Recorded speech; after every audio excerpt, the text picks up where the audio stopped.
Olá, meus queridos alunos, dando continuidade às nossas atividades à distância.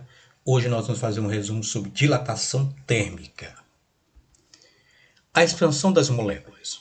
É importante que saibamos o que são temperatura e calor. Temperatura é a medida do grau de agitação das partículas, caracterizando seu estado térmico.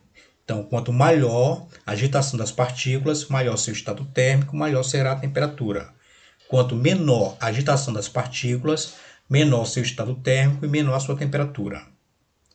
Calor é a troca de energia entre dois corpos, causada exclusivamente por uma diferença de temperatura. Então, nós temos um corpo quente, ele vai ceder energia para um corpo frio, certo? Até que esses dois corpos atinjam a mesma temperatura e fiquem com equilíbrio térmico. Dilatação térmica. Em física, a dilatação térmica é o nome que se dá ao crescimento das dimensões de um corpo, ocasionando esse aumento da temperatura.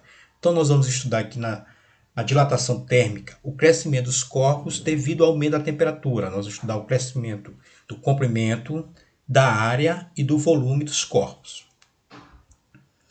Você já observou o trio em uma estrada de ferro? Geralmente fica o espaçamento de um trio para o outro. Por que esse espaçamento? Para facilitar a dilatação térmica, certo, dos trios, certo? Não, com o aumento da temperatura, a tendência é que os trios se dilatem. Então, por isso que fica o espaçamento de um trio para o outro. A dilatação linear ocorre quando o corpo sofre expansão em uma dimensão. Qual vai ser a dimensão? Vai ser o comprimento aqui, ó. Então, nós temos o comprimento inicial. Esse ΔL é a variação do comprimento, que nós vamos chamar de dilatação linear. E aqui nós temos o comprimento final. O que vai ser o comprimento final? Vai ser o comprimento inicial mais o ΔL, que é a variação do comprimento. A dilatação do fio depende de três fatores. Quais são? Da substância da qual o fio é feito, certo? Então, cada substância vai ter um coeficiente de dilatação linear. Da variação de temperatura sofrida pelo fio, certo? Então, quanto maior a variação de temperatura, maior será a dilatação linear. E do comprimento inicial do fio, certo? Então, quanto maior o comprimento, maior também será a sua dilatação. Tranquilos? Então, a equação da dilatação linear é essa aqui, ó, ΔL, que é a variação do comprimento, é igual ao comprimento inicial vezes o alfa, que é o coeficiente de dilatação linear, vezes a variação em temperatura. Então, aqui nós temos um comprimento inicial com a temperatura inicial. Ao sofrer um acréscimo de temperatura, ele vai sofrer uma variação no seu comprimento. Então, o comprimento final, o que vai ser o comprimento final? Vai ser o comprimento inicial mais essa variação de temperatura aqui, ó. Ou nós podemos dizer que o ΔL é igual a L final menos o L inicial. ΔL é a variação do comprimento fio, ou seja, ΔL é o comprimento final menos o comprimento inicial. L0 é o comprimento inicial e o L é o comprimento final. O alfa é o coeficiente de dilatação linear, uma característica da substância. Sua unidade é o grau Celsius a menos 1.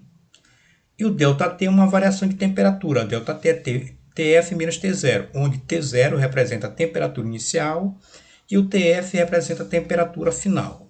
Tranquilos? Então aqui nós temos o exemplo aqui, ó. A dilatação térmica dos sólidos é um fenômeno importante em diversas aplicações de engenharia, como construção de pontes, prédios e estradas de ferro. Considere o caso dos trios de trem serem de aço, cujo coeficiente de dilatação linear é 11 vezes 10 a menos 6. Se a temperatura inicial for de 0 graus Celsius, o comprimento do trio é de 30 metros. De quanto aumentará o seu comprimento se a sua temperatura aumentar para 40 graus Celsius, então temperatura final. Certo? Então, nós temos que o cálculo da dilatação linear do trio é ΔL é igual ao comprimento inicial vezes coeficiente vezes ΔT. O comprimento inicial ele forneceu foi de 30 metros, então está aqui. Ó. O alfa, que é o coeficiente de dilatação linear, é 11 vezes 10 a menos 6. Beleza. A temperatura variou de 10 a 40 graus Celsius. Então, a variação de temperatura é a temperatura final menos a temperatura inicial, 40 menos 10. Vamos repetir o 30, vamos repetir o 11 vezes 10 a menos 6. 40 menos 10 nos dá 30, certo? Então, eu posso multiplicar 30 vezes 30, ó, que vai nos dar 900. E eu vou repetir o 11 vezes 10 a menos 6. Esse 900 eu posso transformar numa potência de 10. Como é que fica? Fica 9 vezes 10. Como são 2 zeros, fica mais 2. Vezes 11 vezes 10 a menos 6. Então, nós multiplicamos. 9 vezes 11 vai dar 99. E aqui nós temos uma multiplicação de potência de mesma base. O que nós fazemos? Conservamos a base, que é 10. Como os sinais são diferentes, nós vamos subtrair os expoentes. Mais 2 menos 6, eu vou conservar o sinal do maior número, que é menos. 6 menos 2 vai dar 4. Então, ΔL é igual a 99 vezes 10 a menos 4 metros. Ou nós podemos transformar. Ó. Como é menos 4, vai ter 4 casas após a vírgula. Então, fica 0,0099 metros. Então, está aqui as 4 casas após a vírgula. Beleza? Podem vir nesse formato resultado, certo? Em forma de potência de 10 ou nesse formato aqui. Tranquilos? Outro exemplo aqui, ó. Se uma haste de prata varia seu comprimento de acordo com o gráfico dado, o coeficiente de dilatação linear desse material vale. Então, vamos analisar o gráfico aqui, ó. Nós temos que a variação de temperatura varia de 0 a 100 graus Celsius e o comprimento varia de 20 a 20,04. Então, aqui é o comprimento inicial e aqui é o comprimento final. Pela resolução, primeiro nós vamos calcular a variação do comprimento. ΔL é comprimento final menos comprimento inicial. O comprimento final no gráfico é 20,04. Então, está aqui, ó. O inicial é 20. Subtraindo 20,04 menos 20 nos dá 0,04. Então, está aqui o ΔL, ó. Certo?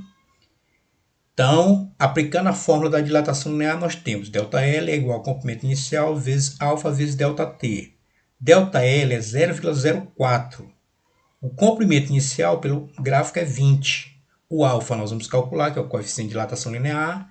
E a variação de temperatura varia de 0 a 100 graus.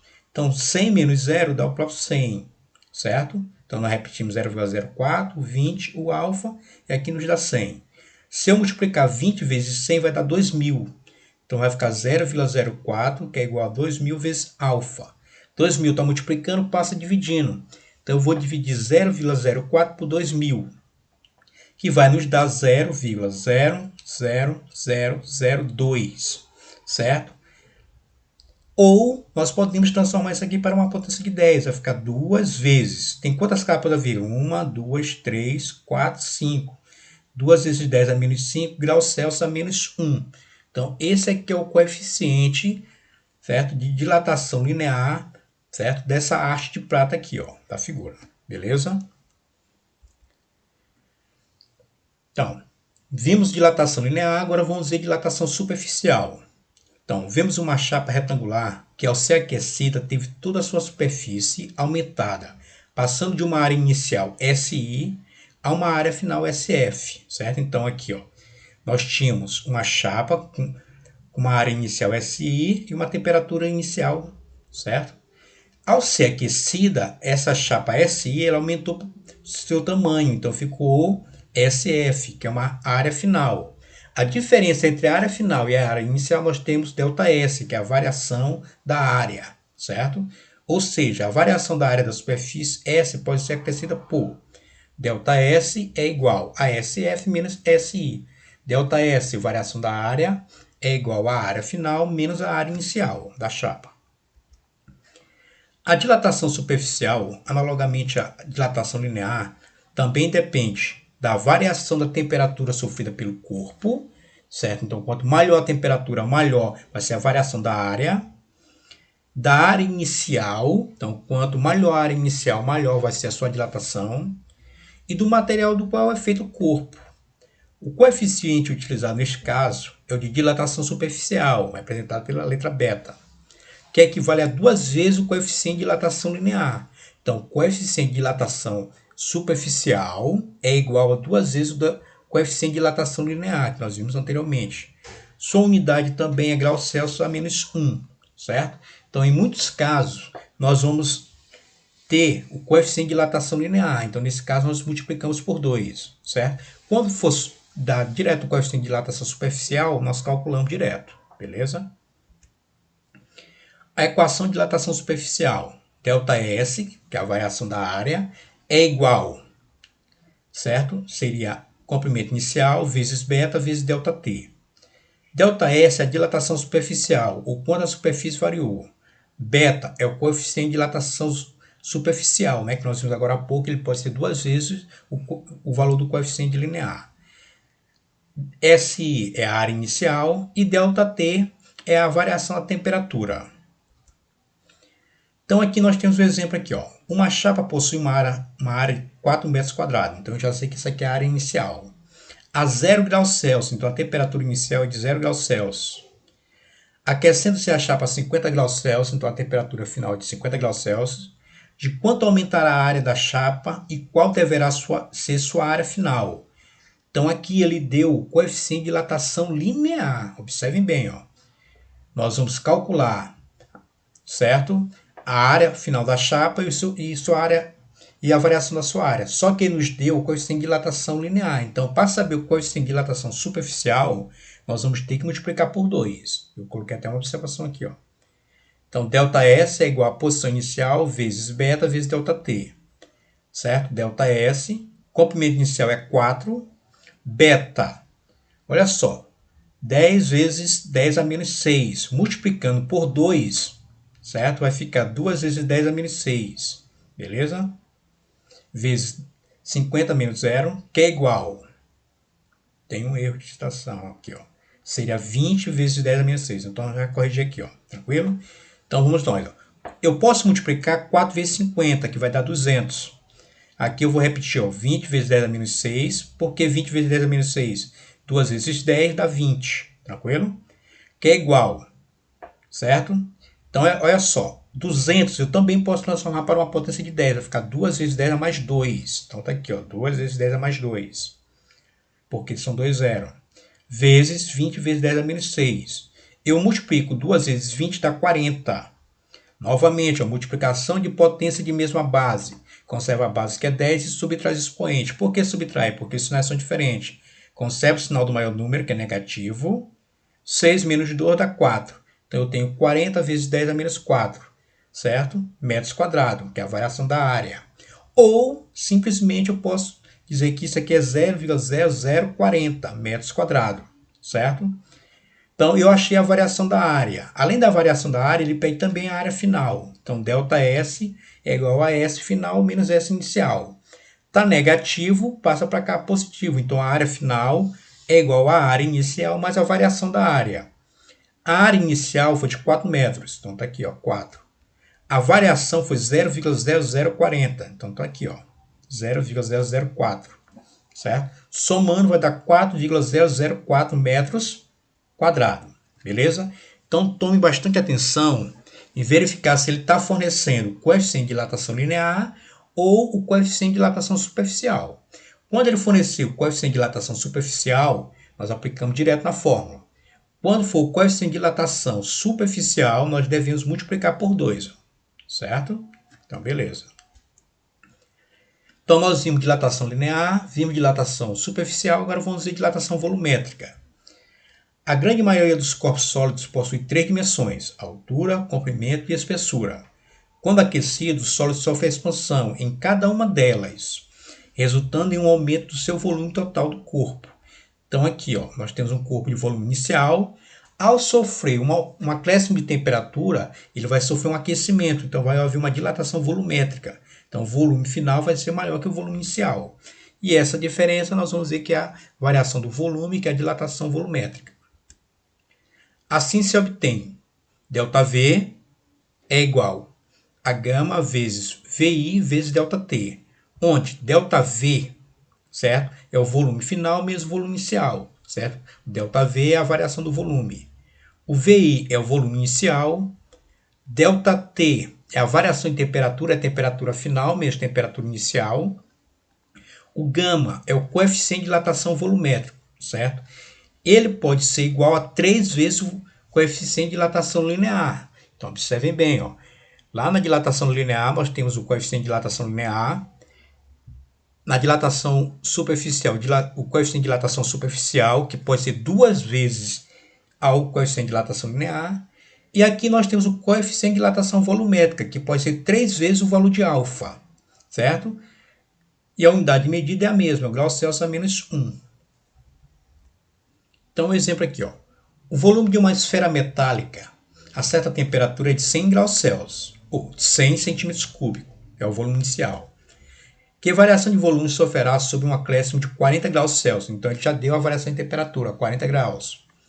Supõe ser constante, igual a 1 vezes 10 a menos 5, coeficiente de dilatação linear. Então, observe bem, está nos dando coeficiente de dilatação linear.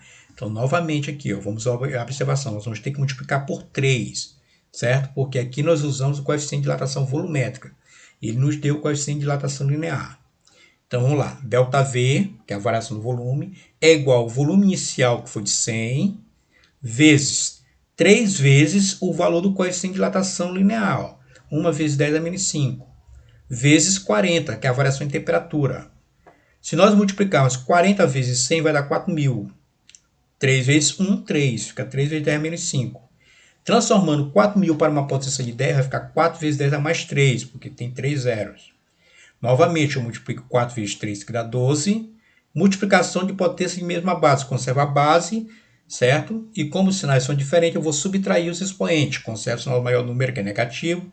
5 menos 3 dá 2, certo? Então, variação do volume é 12 vezes 10 a menos 2 centímetros cúbicos ou 0,12 centímetros cúbicos. Tranquilos? Então, meus queridos, nós vimos dilatação linear, dilatação volumétrica e dilatação superficial. Tome muito cuidado para o valor que ele está dando aqui. Ó. Se for coeficiente de dilatação linear, nós vamos ter que multiplicar por 3. Se for coeficiente de dilatação volumétrica, você joga direto na fórmula, beleza? Aqui vai ficar 3 questões para vocês resolverem. Essas 3 questões aqui eu vou colocar lá na atividade, lá no Google Classroom, tranquilo? Então, dou uma analisada nas 3 questões, eu coloquei uma de cada assunto. A primeira é de coeficiente de dilatação linear, a segunda de dilatação superficial e a terceira dilatação volumétrica. Então, analise bem, certo? Qualquer dúvida, chame lá no WhatsApp, que nós tiramos a dúvida. Forte abraço e até a próxima.